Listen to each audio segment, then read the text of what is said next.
دیکھو کون آیا، محمد عربی کا دین آیا۔ وہ غوث پاک رضی اللہ تعالیٰ عنہ جن کی کرامات بیان کرنے کے ساتھ ساتھ ہم یہ بھی بیان کرتے ہیں کہ 40 سال آپ کے ایسے گزرے ہیں کہ صرف ایک انگور کے دانے سے آپ نے سحری کی ہے اور ایک آدھا گلاس پانی پر آپ نے افطاری کیا ہے۔ اتنے سال تک روزہ رکھے ہیں، ان میں کئی سال ایسے آئے ہیں کہ پوری رات بھر شیخ عبد القادر جیلانی کھڑے ہو کر کے نماز پڑھتے رہے ہیں۔ ان اولیاء کے لیے جن کے مجمع میں 70,000 سے کم کا قریب مجمع نہیں ہوتا تھا، نماز معاف نہیں ہوئی، روزہ معاف نہیں ہوا، تو آج کے جانور نما کسی ایسے ڈھکوسلے بابا کے لیے نماز کیسے معاف ہو سکتی ہے یا روزہ کیسے معاف ہو سکتا ہے؟ بسم اللہ الرحمن الرحیم۔ ان اولیاؤہ الا المتقون، صدق اللہ مولانا العظیم۔ بارگاہ رسالت مآب صلی اللہ علیہ وسلم میں درود پاک کا ہدیہ پیش کریں۔ اللہم صلی علی سیدنا و مولانا محمد معدن الجود والکرم وآلہ واصحابہ الکرام وابنہ الکریم وبارک وسلم صلاة دائمة سرمدا ابدا۔ عزیزان گرامی وقار، ماہ ربیع الاخر شریف جس کو سنی ربیع الغوث کہتے ہیں، اس ماہ مبارکہ میں ہم اپنی زندگی کی سانسیں لے رہے ہیں، اور اس ماہ مبارکہ کو ہم 11ویں کے مہینے سے بھی یاد کرتے ہیں۔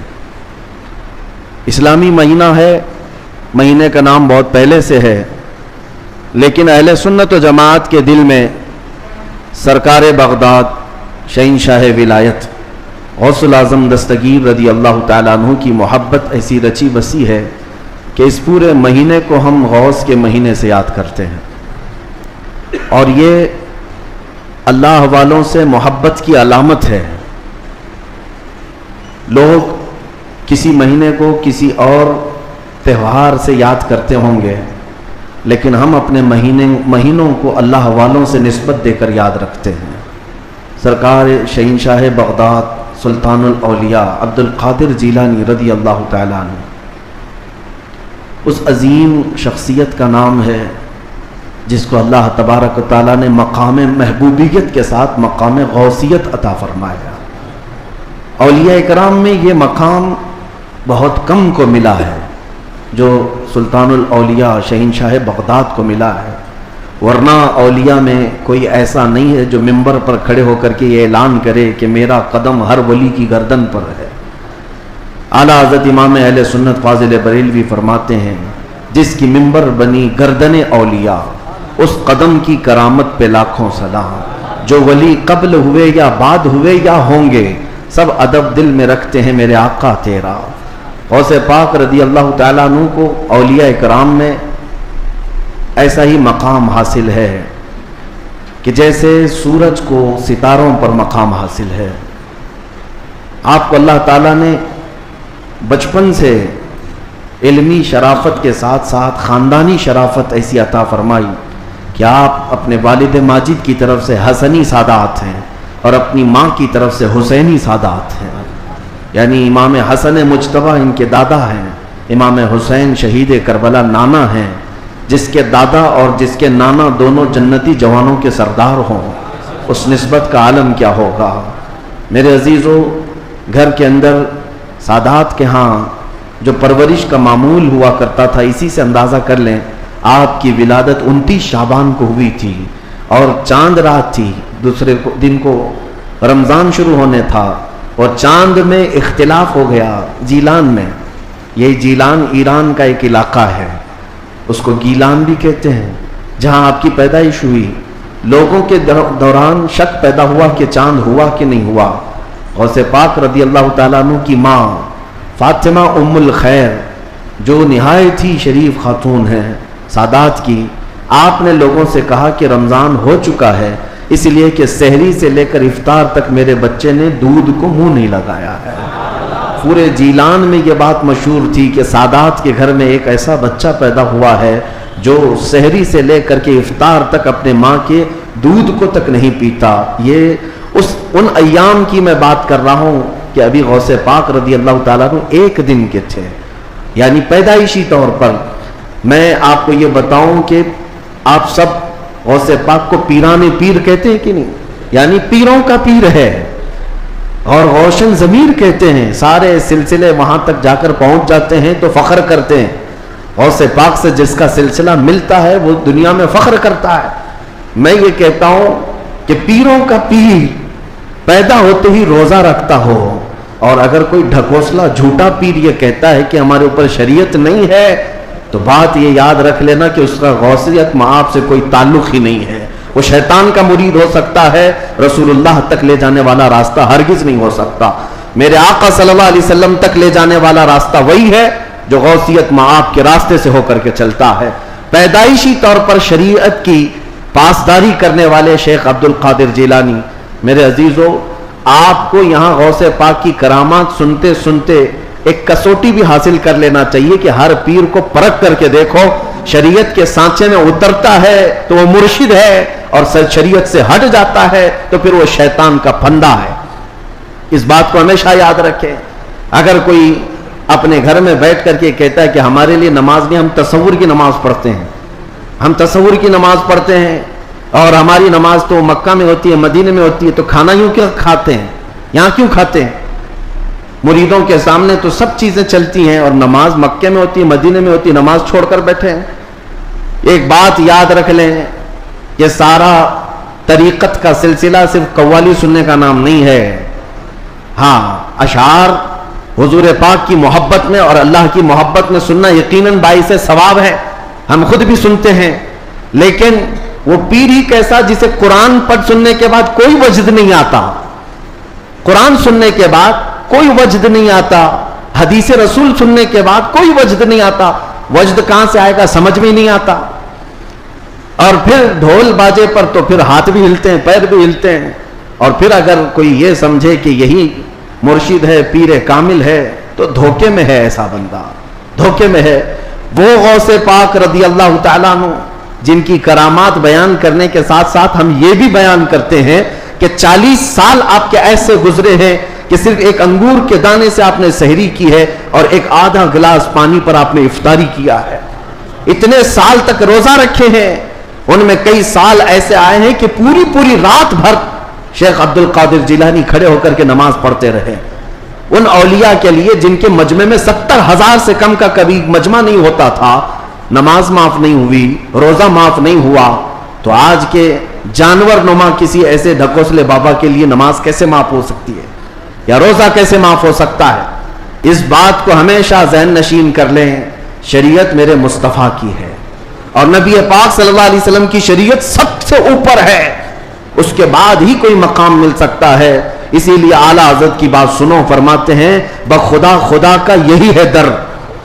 اللہ تک اگر کوئی پہنچنے کی بات کرتا ہے نا، تو اسے جانچ کر کے دیکھ لو کہ حضور کے بارے میں کیا کہتا ہے.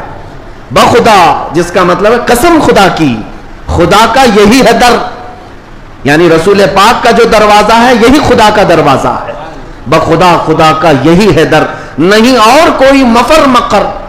حضور کو چھوڑو گے تو نہ بھاگنے کی جگہ ہے نہ ٹھہرنے کی جگہ ہے، کہیں نہیں اور کوئی مفر مقر. اور پھر اعلیٰ حضرت فرماتے ہیں اگر کوئی خدا تک پہنچا بھی ہے تو سمجھ لو جو وہاں سے ہو یہی آ کے ہو، جو یہاں نہیں تو وہاں نہیں.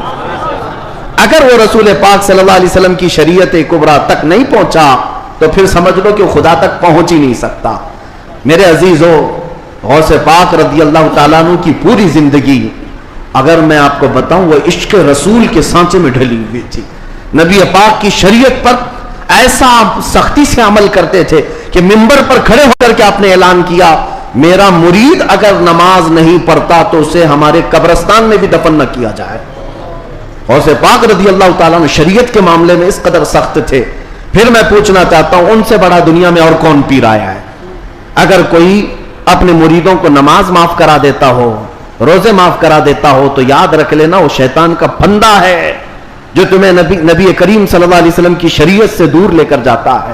سب سے پہلی چیز ہے میرے مصطفیٰ کی شریعت. حضور پاک کے طریقے پر اگر کوئی چلا ہے تو اسے ولایت بھی ملتی ہے.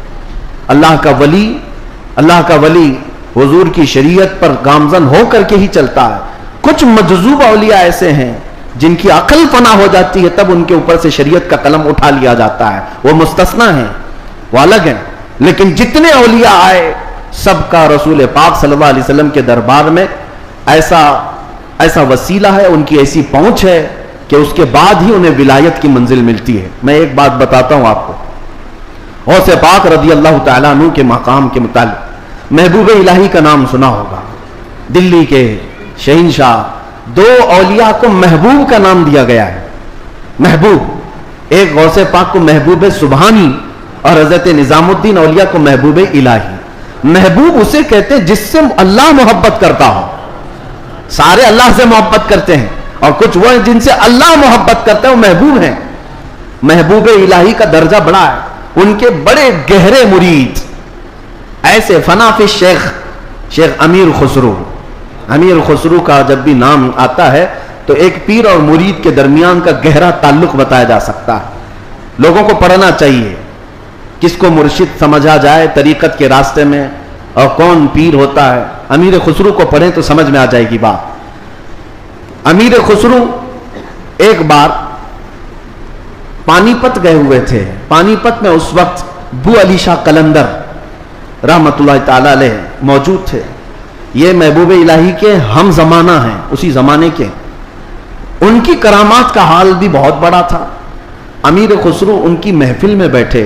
جمعرات کو ایک بار ان کے یہاں محفل ہوتی تھی بو علی شاہ قلندر کے یہاں. اور محفل میں ہوتا کیا تھا، جب ذکر کی محفل ہوتی اس کے بعد جتنے حاضرین ہوتے بو علی شاہ قلندر سب سے کہتے اپنی اپنی آنکھیں بند کر لو. لوگ اپنی اپنی آنکھیں بند کرتے، وہ سیدھے رسول اللہ کا دیدار کراتے تھے. نبی پاک صلی اللہ علیہ وسلم سامنے بیٹھے ہوئے ہوتے اور بو علی شاہ قلندر ان کے سامنے ہوا کرتے حضور کے. یہ ہر جمعرات کو بو علی شاہ قلندر کی محفل میں ہوتا تھا. امیر خسرو مرید تھے محبوب الہی کے اور گئے تھے بو علی شاہ قلندر کی محفل میں. اور جب دیدار کرائے تو امیر خسرو بھی خوش ہوئے کہ رسول پاک صلی اللہ علیہ وسلم کا دیدار ہوا مجلس میں. لیکن بات اتنی ہوئی، آنکھیں کھولنے کے بعد بو علی شاہ قلندر امیر خسرو کو یوں کہتے ہیں، خسرو میں تو رسول اللہ کی مجلس میں تجھے لے گیا، تیرا پیر تو وہاں کہیں نظر نہیں آیا، تیرا پیر وہاں پر نظر تو نہیں آیا. امیر خسرو کو یہ بات لگ گئی. میں میرا مرشد میرے پیر کا مقام بلند سمجھتا ہوں، لیکن حقیقی بات ہے کہ حضور کے دربار میں جب میں تصور میں حاضری دیا، محبوب یہ بو علی شاہ قلندر بھی تھے اور بھی اولیاء تھے، لیکن میرے پیر تو نظر نہیں آئے. وہ غمگین حالت میں اپنے پیر کے پاس آئے، اپنے مرشد کے پاس. محبوب الہی سے کہتے ہیں آج میں محفل میں گیا اور انہوں نے فارسی ایک کلام لکھایا ہے، شب جائے کہ من بودم، بہت مشہور کلام ہے امیر خسرو کا. اس واقعے کے بعد انہوں نے لکھا تھا. پہلے پورا واقعہ کیا ہوا وہ میں بتاتا ہوں. محبوب الہی کے پاس روتے ہوئے کھڑے تھے. وہ علی شاہ قلندر نے رسول اللہ کا دیدار کرایا، لیکن ساتھ میں انہوں نے مجھے تانا مارا کہ تمہارا پیر تو محفل میں نظر نہیں آیا. محبوب الہی نے کہا کہ پھر سے جاؤ محفل میں، پھر سے جاؤ محفل میں. وہ علی شاہ قلندر کے دیدار ہو رہا ہے اور اچھی بات ہے. کہا آپ نہیں ہیں اس محفل میں کیسے جاؤں. محبوب الہی نے تھپک کر کہا خسرو وہ علی شاہ قلندر سے مت پوچھنا، جب وہ دیدار کرائیں رسول اللہ کا تو خود رسول اللہ سے پوچھنا میرا پیر کہاں. اولیاء بہت سارے بیٹھے ہیں، محبوب الہی کہاں ہیں. تو میر خسرو گئے. اب کی بار جو محفل سجی اور جب آنکھ بند کرنے کا حکم ہوا، امیر خسرو نے آنکھ بند کی، دیدار ہوا میرے مصطفیٰ کا. اولیاء اکرام کی مجلس تھی. خسرو کہتے ہیں میں آگے بڑھا، نبی کونین صلی اللہ تعالی علیہ وسلم کے دربار میں دست بستہ عرض کیا یا رسول اللہ اولیاء کی محفل ہے، یہاں پر میرے مرشد نظام الدین اولیاء نظر نہیں آتے. نبی پاک نے فرمایا ایک منزل اوپر چڑھ جا، ایک منزل اوپر چڑھ جا. امیر خسرو کہتے ہیں میں ایک منزل اوپر گیا تو دیکھا ایک بہت بڑا دالان ہے، صحن ہے، وہاں بھی رسول اللہ جلوہ فرما ہے، مسند نشی ہے، وہاں دیگر اولیاء اکرام ہیں اور دیگر اولیاء، لیکن وہاں بھی میرے مرشد نظر نہیں آئے. میں پھر پوچھا میرے مصطفیٰ سے آقا یہاں پر بھی نہیں ہے. حضور نے فرمایا ایک اور منزل چڑھ جا. خسرو کہتے ہیں میں تیسری منزل پر آیا، وہاں بھی حضور بیٹھے تھے، لیکن اولیاء کی محفل میں میرے پیر نظر نہیں آئے. پھر پوچھا، حضور نے ایک اور منزل چڑھائی، یہاں تک کہ 7 منزلیں چڑھ لی. امیر خسرو کہتے ہیں اب اوپر جیسے جیسے جاتا تھا مجمع کم ہوتا جاتا تھا، تھوڑے تھوڑے سے رہ جاتے تھے. 6ٹھی منزل پر آیا، جب بھی میں اپنے مرشد کو نہیں پایا، پریشان ہو کر پوچھا تو کہا ایک اور منزل چڑھ جا. اوپر گیا تو وہاں مصطفیٰ کریم صلی اللہ علیہ وسلم مسند نشین ہیں. مسند نشین ہے، بس 3 لوگ بیٹھے ہوئے ہیں، دائیں ایک بزرگ ہیں، بائیں ایک بزرگ ہیں، اور بالکل سامنے محبوب الہی بیٹھے ہوئے ہیں۔ امیر خسرو کہتے جیسے ہی مجھے اپنے پیر کا چہرہ نظر آیا میں نے آنکھیں کھول دی، رقص کنا ہو گئے۔ جو فنا فی شیخ تھے، پھر انہوں نے کلام لکھا، شب جائے کہ من بودم، وہ رات کیسی تھی جس میں میں تھا اور خود رسول اللہ مجلس کے امیر تھے، مجلس کے شمع میرے مصطفیٰ تھے۔ گنگناتے ہوئے اپنے مرشد کے پاس آئے۔ اب جو بات مجھے کہنا تھا، جس کے لیے میں نے یہ واقعہ چھیڑا، سنیے آپ، میں نے یہ واقعہ محبوب الہی کا کیوں بتایا۔ آئے محبوب الہی کے پاس، خوش تھے، وجد کنا تھے۔ محبوب الہی نے پوچھا خسرو دیکھا ہے اپنے مرشد کو؟ کہا ہاں، میرا مقصد، میری مراد پوری ہو گئی۔ اس کے بعد محبوب الہی نے کہا کیا کسی اور کو وہاں نہیں دیکھا؟ امیر خسرو نے کہا میری توجہ ہی نہیں گئی، میں نے مرشد کو دیکھا تو پھر خیال نہ رہا۔ محبوب الہی سے پوچھنے لگے حضور اس منزل میں جو رسول اللہ کے دائیں اور بائیں تھے وہ کون تھے؟ تب محبوب الہی نظام الدین اولیاء نے کہا ان کے بائیں جانب خواجہ غریب نواز تھے اور بائیں جانب پیران پیر غوث اعظم بغدادی موجود تھے۔ سیدنا شیخ عبد القادر جیلانی کا وہ مقام ہے کہاں؟ رسول اللہ کے دربار میں، جہاں اولیاء کرام کی منزلیں ختم ہوتی ہیں وہاں غوثیت میں آپ کا مقام ہے۔ میرے آقا صلی اللہ علیہ وسلم کے دربار کا قرب ہی انہیں غوثیت کے مقام پر لے گیا ہے۔ میرے عزیزو، بہت سارے لوگ اگر یہ سمجھتے ہیں کہ ان کی بڑی کرامتیں ہیں اس لیے ان کو غوث کا مقام ملا ہے، وہ بہت بڑے عالم تھے، بہت بڑے زاہد تھے، بہت بڑے پرہیزگار تھے، اس لیے غوثیت کے مقام پر پہنچے۔ میں کہتا ہوں یہ ساری جگہ اپنی، یہ سارے مقامات اپنی جگہ پر، غوث پاک غوثیت کے مقام پر پہنچے تو عشق رسول کی بنیاد پر پہنچے، میرے مصطفیٰ کریم صلی اللہ علیہ وسلم سے بے پناہ محبت کی بنیاد پر پہنچے۔ اس لیے میں نے زندگی میں دیکھا ہے جب کبھی کوئی رسول اللہ کی طرف انگلی بھی اٹھاتا یا اعتراض کرتا، اپنی کرامتوں سے اس کا منہ توڑ جواب دے دیتے تھے، اپنی کرامتوں سے غوث پاک رضی اللہ تعالیٰ عنہ ان کا جواب دیتے۔ اگر کسی نے حضور پاک صلی اللہ تعالیٰ علیہ وسلم پر اعتراض کیا کہ انہوں نے مردوں کو زندہ نہیں کیا تو غوث پاک نے اپنی ٹھوکر سے مردہ زندہ کر کے دکھایا۔ 400 سال بعد غوث پاک رضی اللہ تعالیٰ عنہ اعلان کرتے تھے تو رسول اللہ کے بارے میں بات کرتا ہے، میں ان کے بیٹے کے بیٹے کے بیٹے کے بیٹے کے بیٹے 400 سال بعد آیا ہوں اور اللہ نے میرے پاؤں میں یہ طاقت دی ہے کہ قبر کو ٹھوکر لگاؤں تو مردہ زندہ کھڑا ہو جائے، اور جس کی میں نسل سے ہوں وہ اگر کہیں ٹھوکر لگائے پورا قبرستان کھڑا ہو سکتا ہے۔ نبی پاک صلی اللہ تعالیٰ علیہ وسلم کی ذات پر اگر کوئی انگلی اٹھاتا میرے غوث اس کو اپنی کرامت سے جواب دیا کرتے۔ عزیزان گرامی وقار، سلطان الاولیاء غوث پاک رضی اللہ تعالیٰ عنہ سے اپنا رشتہ مضبوط کرو، اپنے اپنے نسبتوں میں قادری پٹا ضرور رہے، قادری نسبت ضرور رہے، اس لیے کہ یہ نسبت ہی ایسی ہے جس پر پوری دنیا فخر کرتی ہے۔ قیامت میں منادی دے گا یہ ندا قادریوں کو، کہاں ہے قادری کر لے نظارہ غوث اعظم کا۔ میری علاج کس کے ہاتھ ہے؟ بغداد والے کے، مصیبت ٹال دینا کام کس کا؟ غوث اعظم کا۔ اس لیے میرے عزیزو، ہم نے غوث پاک رضی اللہ تعالیٰ عنہ کی زندگی پاک میں دیکھا ہے اللہ تعالیٰ نے ان کو تصرف دیا تھا، وہ طاقت عطا کی تھی کہ وہ اللہ کریم کی بارگاہ میں ایسی مقبولیت کے مقام پر تھے کہ خلاف عادت کام ان سے صادر ہوئے۔ خلاف عادت کام جب اولیاء سے ہوتے ہیں اسی کو کرامت کہتے ہیں۔ بعض لوگ ابھی عقل کے گھوڑے دوڑاتے اور کہتے ہیں ایسا کیسے ہو سکتا ہے، یہ سب تو مولانا لوگوں کی بھگائی ہے، یہ جملے بازی ہے۔ ان کو قرآن پاک سے اگر تعلق ہو تو میں بتاؤں۔ اب میں ایک بات آپ سے بتاتا ہوں، غوث پاک کی ایک کرامت جس پر ابھی میں چند دن پہلے سن رہا تھا، کوئی بیچارہ جس کی عقل پر فالج کا اثر ہوا ہے۔ یہ وہ لوگ ہیں جن کو میرے مصطفیٰ کریم صلی اللہ تعالیٰ علیہ وسلم سے بغض ہے، عداوت ہے، اور دوسرے راستے پر چل پڑے اور اولیاء اکرام کو چن چن کر کے نشانہ بناتے ہیں، جن کا تعلق نجد سے ہے، وہابیت سے ہے، سلفیت نام رکھتے ہیں۔ بہرحال لیکن سوال کرنے والے نے ایک سوال کیا، ارے مولانا آپ سناتے ہیں کہ غوث پاک تو 12 سال کی ڈوبی ہوئی کشتی کو باہر لے آئے، یہ تو خدا کے بھی کام نہیں ہے، اللہ کے بھی کام نہیں، اس سے بڑھ کر کے آپ نے غوث پاک کو بتا دیا۔ میرے عزیزوں، میں آپ کو بتاتا ہوں بات ہوئی کیا تھی۔ دریا کے کنارے سے آپ کا گزر ہو رہا تھا، ایک بوڑھی عورت کو روتے ہوئے دیکھا، مرید سے پوچھا پوچھو اس کو کیا بات ہے، کیوں روتی ہے؟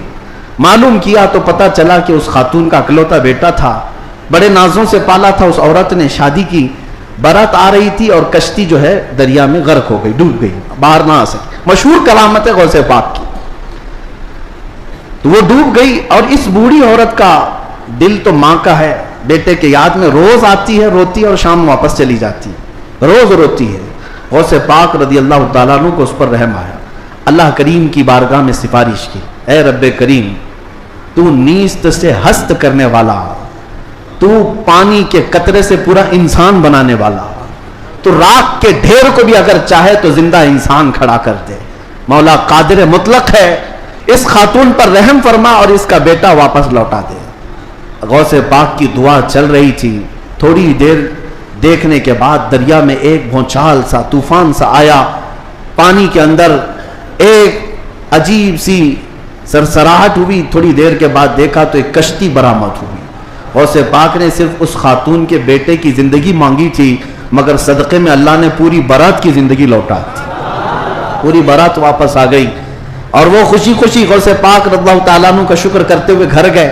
12 سال کے بعد مچھلیاں کھا گئی ہوں گی، کشتی کے پرزے ختم ہو گئے ہوں گے، لیکن رب ذوالجلال قادر مطلق ہے. ہم ان لوگوں کو یہی تو کہتے ہیں جو جلا کر کے سمجھتے ہیں کہ اب کوئی نہیں اٹھا سکتا ان کو، راکھ پانی میں بہا کر کے سمجھتے ہیں کہ اب ان کا حساب کتاب نہیں ہو سکتا.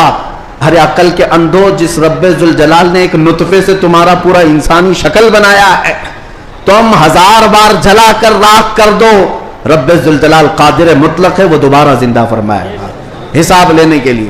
تو کشتی دوبارہ واپس آئی.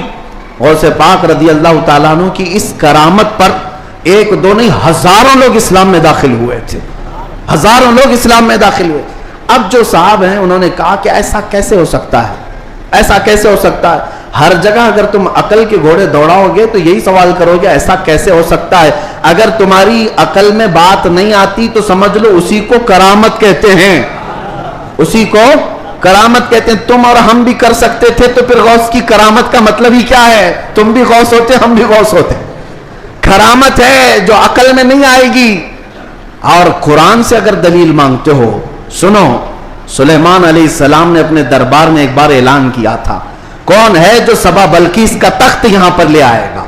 سلیمان علیہ السلام فلسطین میں بیٹھے ہوئے ہیں اور سبا بلقیس کا تخت یمن میں ہے. یمن اور فلسطین میں 1000 کلومیٹر سے زیادہ کا فاصلہ ہے. ایک جن کھڑا ہوا، کہا اللہ کے نبی میں لے آتا ہوں. پوچھا کتنی دیر میں؟ کہا میں آپ کی مجلس ختم ہونے سے پہلے وہ لے کر آ جاؤں گا. جنات کی طاقت پر یقین رکھنے والے، جنات کو حاصل کرنے کے لیے عملیات کرنے والے، سنو قرآن کیا کہتا ہے. سلیمان علیہ السلام نے کہا بہت دیر ہو جائے گی، مجلس ختم ہونے تک تم لاؤ گے، مجلس ختم ہونے تک. پھر اللہ کے ایک ولی جو سلیمان علیہ السلام کے امتی تھے، آصف بن برخیہ، کھڑے ہوتے ہیں، کہتے ہیں اے اللہ کے نبی میں لے آؤں گا. پوچھا کتنی دیر میں؟ کہا آپ کی پلک جھپکنے سے پہلے لاؤں گا. آپ کی، یہ قرآن کے الفاظ ہیں، قرآن کے. قال الذي عنده علم من الكتاب انا آتيك به قبل ان يرتد اليك طرفك. اس سے پہلے کہ آپ کی آنکھ کی پلک جھپکے اے اللہ کے نبی میں وہ تخت لے آؤں گا. تخت کوئی 4 فٹ کا 5 فٹ کا نہیں، 80 گز لمبا ہے اور اتنا ہی چوڑا ہے، اتنا ہی وزنی ہے اور 7 دروازوں کے اندر بند کر کے رکھا ہوا ہے. سونے چاندی جواہرات سے جڑا ہوا تخت ہے. اور ایک انسان کہتا ہے، انسان، جنات کی بات نہیں کر رہا، جنات کی بات آئے گی تو آپ سمجھیں گے ان کو بڑی طاقت ہوتی ہے. انسان کی بات کر رہا ہوں. انسان نے کہا سلیمان علیہ السلام کے امتی میں پلک جھپکنے سے پہلے لاؤں گا. یہ صرف اور صرف بات نہیں تھی، حضرت سلیمان علیہ السلام ابھی پلک کر ادھر دیکھ رہے تھے، وہ تخت حاضر کر چکے تھے، تخت حاضر کر چکے تھے. اب میں آپ کو یہ بتانا چاہتا ہوں، وہ سلیمان علیہ السلام خود اللہ کے نبی تھے، خود اللہ کے نبی. ارے وہ چاہتے تو خود ہی تخت کو طلب کر لیتے. اس قرآن کے واقعے کا مطلب مجھے یہ سمجھ میں آتا ہے، اللہ کے نبی نے دنیا کو یہ بتانا چاہتا جو نبی کے قدموں میں بیٹھتا اس کی طاقت کا یہ ہے. نبی کی طاقت تو بہت دور. اور یہ بھی بنی اسرائیل کے نبی، بنی اسرائیل کے نبی سلیمان علیہ السلام، ان کے امتی کی طاقت کا حال یہ ہے تو پھر سید الانبیاء محمد رسول اللہ اور ان کی امت کے عام اولیاء کی بات نہیں کر رہا ہوں. شیخ عبد القادر جیلانی جن کا ولی کی گردن پر ہے، وہ کی کشتی واپس لے آئے تو تعجب کی بات نہیں، بلکہ ہم سمجھتے ہیں قرآن اس کرامت کو بالکل عینی طور پر بیان کر رہا ہے۔ عزیزان گرامی، میں دنیا کے نقش قدم پر چلنے والے، ہر چیز کو تھیوری اور پریکٹیکل پر آزمانے والے اور سائنس کی دنیا میں چلنے والے، ان کو کہتا ہوں آئنسٹائن نے کہا ہے۔ آئنسٹائن کا نام تو بہت لوگوں کو اچھی طرح سے یاد ہوگا، اس کی تسبیح بھی پڑھتے ہوں گے۔ الحمدللہ ہم غوث پاک کی تسبیح پڑھتے ہیں۔ اب اسی آئنسٹائن کی بات کر رہا ہوں جس نے یہ کہا ہے کہ میں نے کائنات کو دیکھنے کی کوشش کی، سنو، کائنات کو دیکھنے کی کوشش کی اور چاند تک اور سورج تک اور بہت سارے مقامات تک دیکھنے کی رسائی حاصل کر لیا، اور اس نے کہا کائنات کا جو کنارہ، ایک کنارہ میں نے دیکھا، اس کے لیے وہ کہتا ہے 2 کروڑ نوری سال لگ جائیں گے۔ 2 کروڑ نوری سال۔ نوری سال کس کو کہتے ہیں پتہ ہے؟ یہ جو سال ہمارے چل رہے ہیں، یہ سال صبح ہوتی ہے 6 بجے صبح ہوئی، شام میں 6 بجے سورج ڈوبا، آرام سے دن چل رہے ہیں۔ نوری سال اس کو نہیں کہتے۔ نوری سال 1 منٹ میں 1,80,000 کلومیٹر کا سفر کرتا ہے۔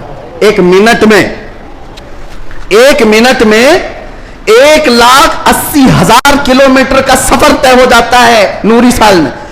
اس طرح 1 منٹ کی بات کر رہا ہوں، 1 منٹ کی، اس طرح کے 2 کروڑ سال لگ جائیں گے کائنات کو دیکھنے کے لیے۔ یہ کون کہہ رہا ہے؟ آئنسٹائن کہہ رہا ہے، جس کے پیچھے تم لوگ آگے پیچھے جس کو قبلہ بناتے ہو۔ سنو، 2 کروڑ نوری سال لگ جائیں گے کائنات کے کنارے دیکھنے کے لیے، کائنات کی ساری چیزیں دیکھنے کے لیے۔ اور آؤ شہنشاہ بغداد کے دربار میں، کہتے ہیں نظرت الی بلاد اللہ جان کا خردلۃ علی حکم اتصالی، میں اللہ کی پوری کائنات کو ایسے دیکھتا ہوں جیسے اپنے ہتھیلی میں رائی کے دانے کو دیکھتا ہوں۔ تمہارے سارے آلے، تمہارے سارے کمپیوٹر 2 کروڑ سال میں بھی وہاں نہیں پہنچ سکتے جہاں شہنشاہ بغداد کی ایک نگاہ پہنچتی ہے۔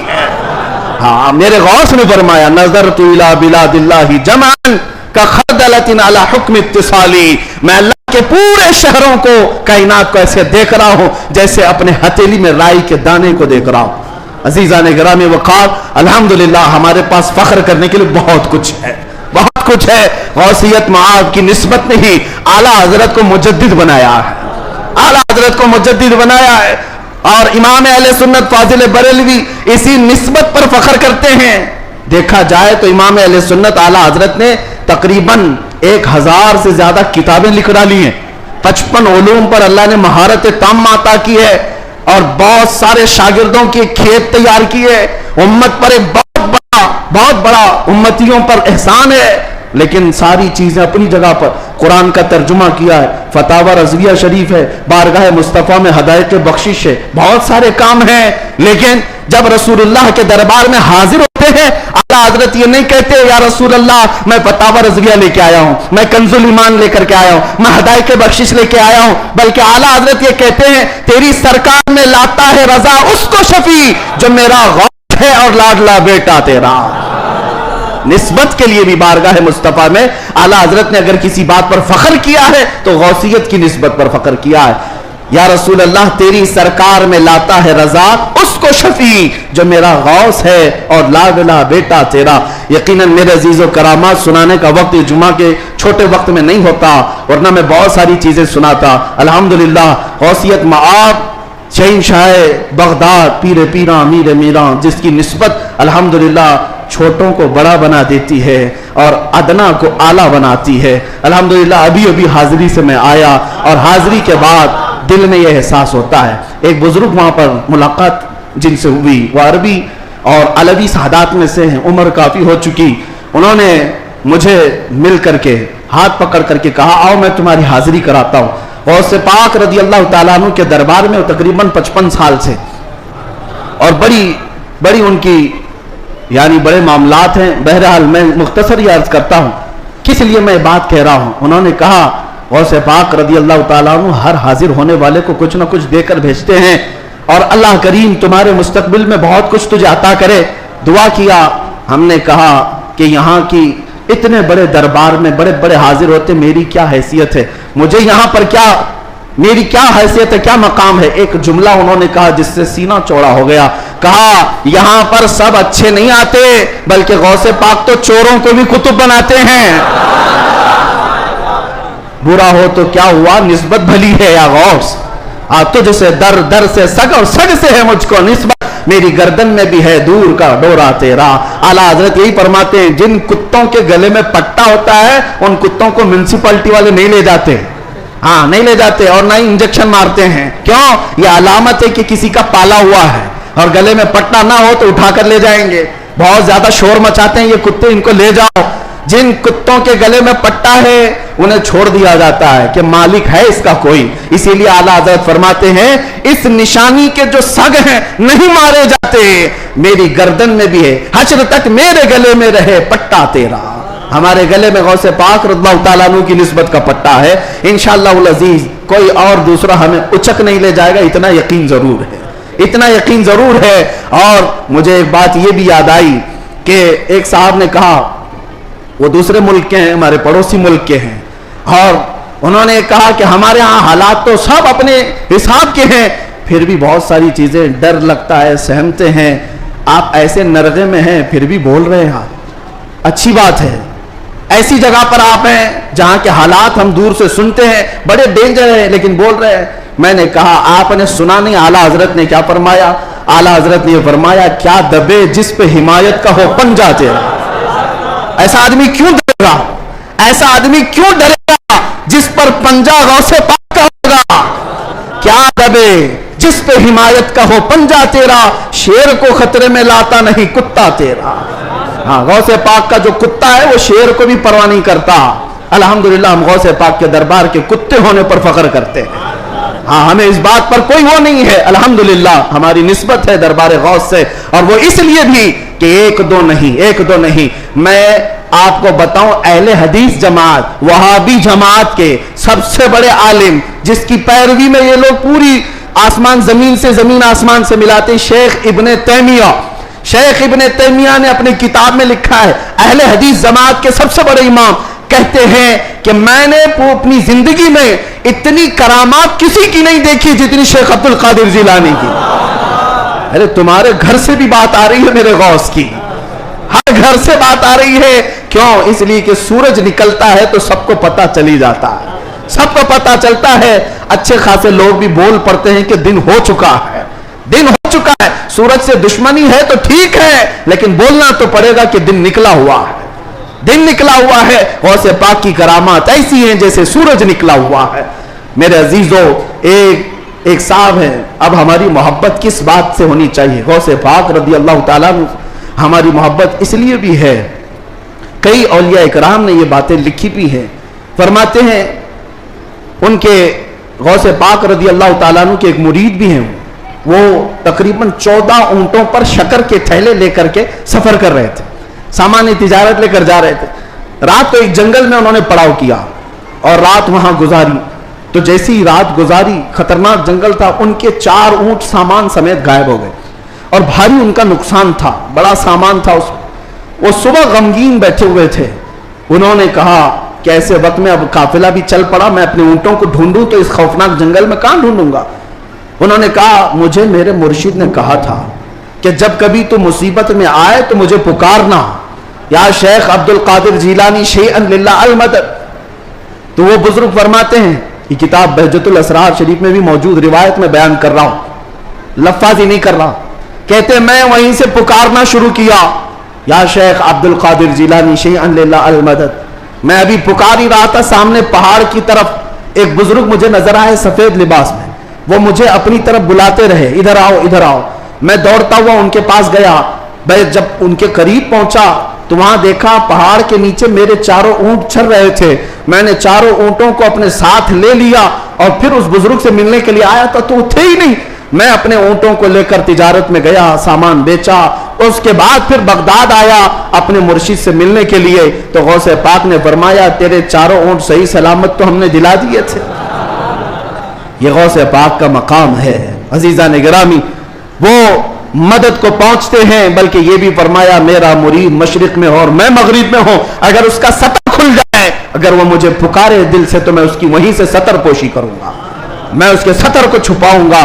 یہ نسبتوں کی بات ہے. یقین تمہارا کتنا مضبوط ہے, کتنا مضبوط ہے, اس یقین کی بات ہے. وہاں غوث پاک کے خلیفہ ہیں, ان کے مزار کے پیچھے ہی, ان کا مزار ہمیشہ پانی میں رہتا ہے. ابو خمرہ ان کو کہتے ہیں. شیخ محمد المتقی الہندی, ہندوستان سے جو غوث پاک کے جاتے تھے ملاقات کرنے کے لیے, ان کی تربیت کے لیے وہ رہتے تھے. ان کی ایک روایت ہے, ہند سے کچھ لوگ گئے تھے غوث پاک سے ملنے, مل کر کے وہ واپس آ رہے تھے کشتی میں آ رہے تھے, تو سمندر میں کشتی بیچ سمندر میں پہنچی تو کشتی پھٹ گئی, پانی اندر آنے لگا اور ڈوبنے کے قریب آ گئی. یہ چیخنے لگے, پکارنے لگے, اور اسی وقت وہ سارے مرید کہتے, ہند سے جو گئے ہوئے تھے, کہتے ہیں اچانک ہماری کشتی میں ایک کالے رنگ کی چادر اوڑے ہوئے بزرگ آئے. ان کے ہاتھ میں بڑی سی سوئی تھی, دھاگا تھا. وہ جلدی جلدی ہماری کشتی کو جہاں جہاں سے پھٹی تھی سیلنے لگے, اور سل کر کے پانی پورا باہر کیا. ہم تو ڈرے ہوئے تھے, ڈوبنے کے انتظار میں بیٹھے ہوئے تھے. کشتی پھر اپنے مقام پر صحیح سلامت چلنے لگی. ہم اللہ کا شکر ادا کرتے ہیں. اچانک وہ بزرگ جو آئے تھے, ہم نے پوچھا کہ آپ ہمارے ساتھ سفر میں ہیں یا کون ہیں؟ انہوں نے چادر ہٹائی تو سیدنا شیخ عبد القادر جیلانی تھے. فرمایا تم میرے مرید ہو, مجھے پکارا, اللہ تعالیٰ نے مجھے بھیجا, میں تمہاری مدد کے لیے آیا. عزیزہ نگرانی, ایک دو نہیں, بہت ساری کرامات کتابوں میں روایتاً لکھی ہوئی ہیں, اور ایک دو نہیں, کئی تواتر کے ساتھ یہ روایتیں موجود ہیں. اس لیے بارگاہ غوثیت معاب میں ہم اتنا ہی کہتے ہیں جو اعلیٰ حضرت نے کہا تھا, اے غوث سر بھلا کیا کوئی جانے کہ ہے کیسا تیرا, اولیاء ملتے ہیں آنکھیں وہ ہے تلوا تیرا. سارے اقطاب جہاں کرتے ہیں کعبے کا طواف, کعبہ کرتا ہے طواف در والا تیرا. کیا مرتبہ اے غوث ہے بالا تیرا, اونچے اونچوں کے سروں سے قدم آلہ تیرا. اللہ کریم اسی نسبت پر زندہ رکھے اور اسی نسبت پر ہمارا خاتمہ عطا فرمائے.